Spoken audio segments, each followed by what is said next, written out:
Na mtazamaji wangu, hivi sasa ni jambo la kuvunja moyo kutokana na kile alichokuwa kikitarajia Rais Mama Samia Suluhu Hassan kwenda kinyume na matarajio yake. Kwani mtazamaji wangu, kuanzia siku ya jana, maafisa wa polisi katika Jamhuri ya Tanzania kuna ujumbe waliokuwa kitumia wananchi wa Tanzania kutosambaza picha ama video yoyote ile ikionyesha jeraha ama baadhi ya vifo vya Gen Z kipindi na wakati ambapo viliweza kutokea katika maandamano kuanzia tarehe 29 mwezi wa 10 mwaka 2025 hadi tarehe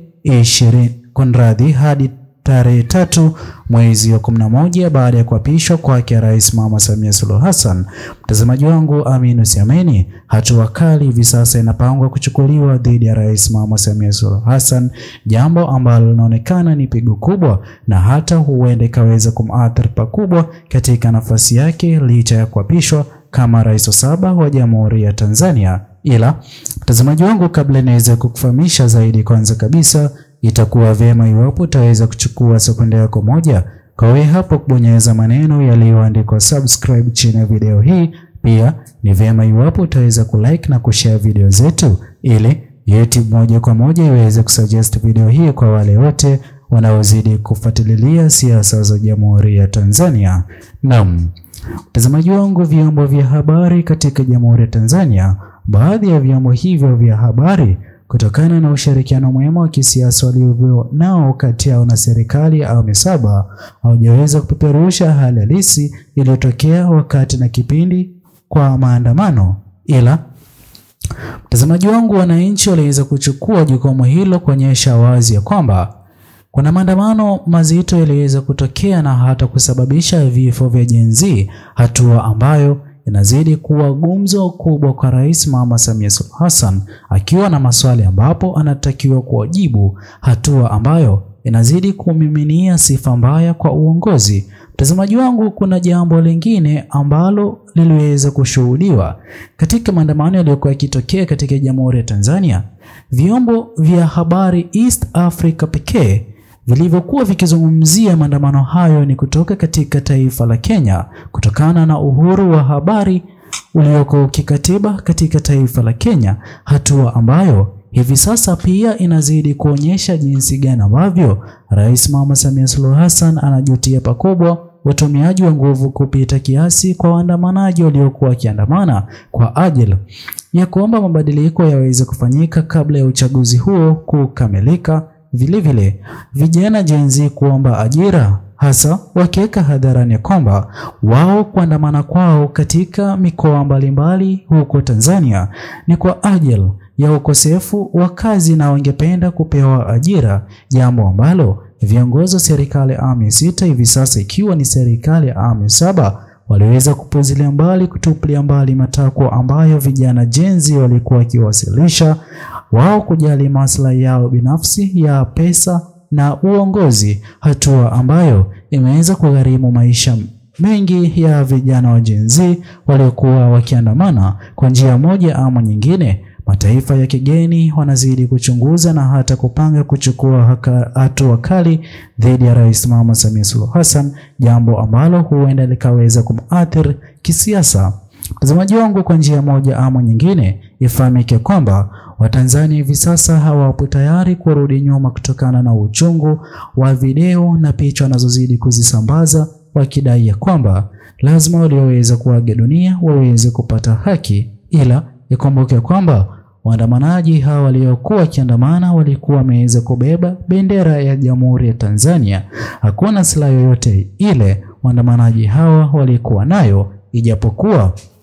Rais Mama Samia Suluhu Hassan ameweza kuzungumza siku ya kuapishwa kwake akidai kwamba waandamanaji wote waliokuwa wakiandamana hawakuweza kutoka katika Jamhuri ya Tanzania. Maswali yakiibuka, je,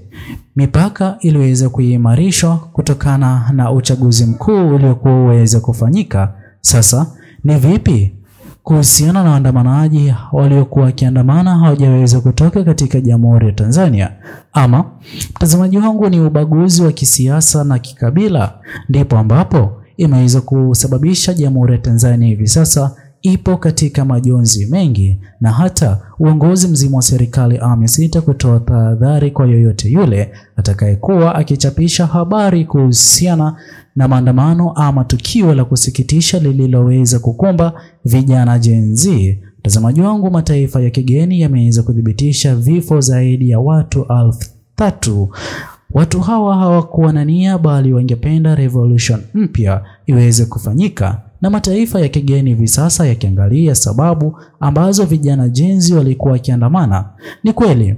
mtazamaji wangu, kiongozi mkuu wa upinzani Mheshimiwa Tundu Lissu alikuwa yupo gerezani, ikidhihirisha wazi kwamba katika uchaguzi ulioweza kuratibiwa mwaka 2025 tarehe 29 mwezi wa 10,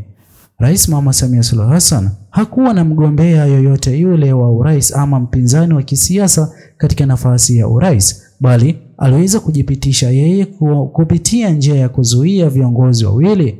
ambao Watanzania walikuwa wapo tayari kuwapigia kura, na yeye kutokana na kuamini wagombea hao iwapo angeweza kugombea kiti cha urais angeweza kupoteza, ndipo ambapo aliweza kuwazuia ili aweze kufanikisha azma yake. Mtazamaji wangu, uchaguzi huu jinsi ambavyo vijana Gen Z walikuwa wakidai haukuweza kuwa huru na haki kabisa. Mbaya kabisa, viongozi waliokuwa wameweza kutekwa, vijana Gen Z katika maandamano yao waliweza kuwa mstari wa mbele waweze kuelekea katika mahali walipo na hata waweze kuwaokoa ama kuachia huru, ila hilo halijaweza kufanikishwa. Vyombo vya habari nchini Tanzania havijaweza kuzungumzia swala hilo, kusababisha vyombo vya habari katika mataifa jirani, hasa gazeti la The Standard nchini Kenya, kufichua vitendo vya kikatili ambavyo viliweza kufanyika siku ya maandamano ama kwa muda wa siku 5, hatua ambayo nazidi kudhihirisha wazi kwamba hivi sasa Rais Mama Samia Suluhu Hassan ana kipindi kigumu na kikubwa kinachozidi kumsubiri, ijapokuwa ameweza kuapishwa kama rais wa 7 wa Jamhuri ya Tanzania. Vile mtazamaji wangu, wa Tanzania wengi wanazidi kutoa maoni yao iwapo kile kilichoweza kutokea kwa vijana Gen Z ndio mwisho ama ndio itakuwa mwanzo wa kupinga na hata maandamano siku baada ya siku dhidi ya serikali ya awamu ya 7 itakayokuwa ikiongozwa naye Rais Mama Samia Suluhu Hassan. Mtazamaji wangu, jambo hili limeweza kusikitisha mno, kwani wote walioweza kuaga dunia katika maandamano yaliyokuwa yakifanyika kupinga Rais Mama Samia Suluhu Hassan kutorejea afisini, pia reforms ziweze kufanyika kuanzia siku ya jana baada ya mtandao wa kijamii kurejeshwa rasmi, habari ambazo zinazidi kupeperushwa video na hata picha. Mtazamaji wangu, za kuvunja moyo, huku Rais Mama Samia Suluhu Hassan akiwa na maswali ya kujibu, hasa kutokana na kauli aliyokuwa ameweza kuzungumza. Je, kauli yake Rais Mama Samia Suluhu Hassan ya waandamanaji waliokuwa wakiandamana sio wa Tanzania, basi mbona wasingeweza kukamatwa na hata kufanyiwa uchunguzi, kupelekwa katika mahakama, kufunguliwa kesi na mwishowe iwapo watakuwa na makosa waweze kufungwa jela, ila sio kuchukua hatua ya kuwapiga risasi, kuchukua uhai wa mtu ambaye angependa kuandamana kwa Tanzania bora katika miaka ijayo, tofauti kabisa na nia iliyoko kwake Rais Mama Samia Suluhu Hassan, yote yakionekana kuwa ni manufaa yake binafsi na viongozi wa staff ambao waliokuwa wakishirikiana naye, jambo ambalo Mheshimiwa Humphrey Polepole, Mchungaji Gwajima waliweza kupuzilia mbali na kukataa kuhusishwa na chama cha CCM, kwani waliweza kufahamu wasingependa lawama yoyote ile kipindi na wakati ambapo kutatokea vifo kama hivi vilivyoweza kutokea katika maandamano ya vijana Gen Z. Mtazamaji wangu, sisi hapa tungeitakia familia yoyote ile iliyopoteza mpendwa wao katika maandamano wawe na nguvu katika kipindi hiki kigumu. Pia tungependa haki ziweze kupatikana. Vile tutawatakia rest in peace wale wote walioweza kuaga dunia katika maandamano. Pia Mungu ailinde Tanzania katika kipindi hiki kigumu. Wewe hapo ni vema